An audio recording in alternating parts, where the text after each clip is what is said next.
Hi, it's Darren, and I'm reading for the Butterfly Children Fund.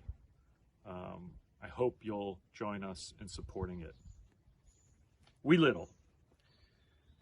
There are good people in the world and some who are not so good. There are also people who are shameless in their wickedness.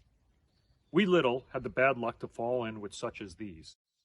She was an orphan, and these people took her in and brought her up only to make her work till she couldn't stand. She wove and spun and did the housework and had to answer for everything. Now the mistress of the house had 3 daughters. The eldest was called One Eye, the second, Two Eyes, and the youngest, third, Three Eyes. The 3 sisters did nothing all day but sit by the gate and watch what went on in the street, while we little sewed, spun, and wove for them and never heard a kind word in return. Sometimes we little would go out into the field, put her arms around the neck of her brown cow, and pour out all her sorrows to her. "Brown, my dear," she would say, "they beat me and scold me. They don't give me enough to eat, and yet they forbid me to cry. I am to have 5 pounds of flax spun, woven, bleached, and rolled by tomorrow."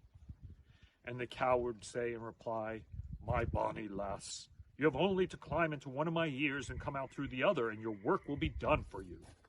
And just as Brown said, so it was. We little would climb into one of the cow's ears and come out through the other, and behold, there lay the cloth, all woven and bleached and rolled. Little wee would then take the rolls of cloth to her mistress, who would look at them and grunt and put them away in a chest and give wee little even more work to do. And we little would go to Brown Cow, put her arms around her and stroke her, climb into one of her ears and come out through the other, pick up the ready cloth and take it to her mistress again. One day the old woman called her daughter One Eye to her and said, "My good child, my bony child, go and see who helps the orphan with her work. Find out who spins the thread, weaves the cloth, and rolls it." One Eye went with wee little into the woods, and she went with her into the fields, but she forgot her mother's command, and she basked in the sun and lay down on the grass. And wee little murmured, "Sleep, Little Eye, sleep." One Eye shut her eye and fell asleep. While she slept, Brown wove, bleached, and rolled the cloth. The mistress learned nothing, so she sent for her second daughter, Two Eyes. "My good child, my bony child, go and see who helps the orphan and her work."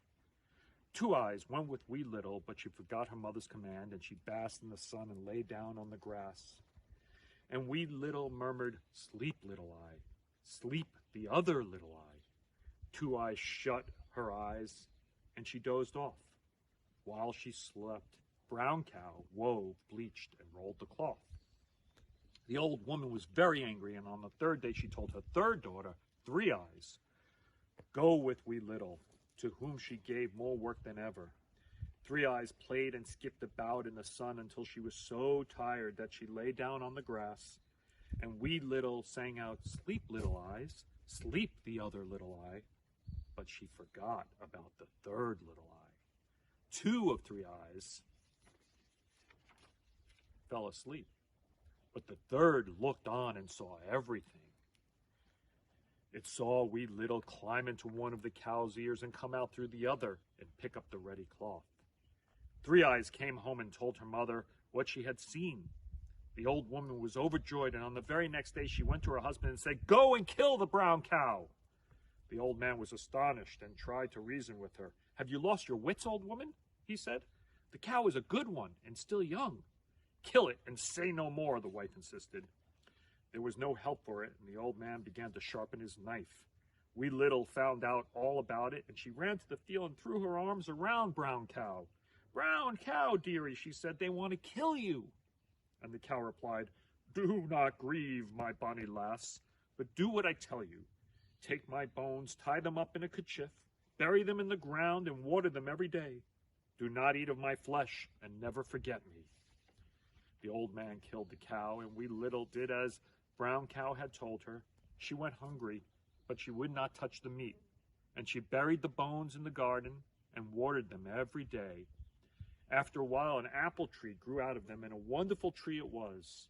Its apples were round and juicy, Its swaying boughs were of silver, and its rustling leaves were of gold.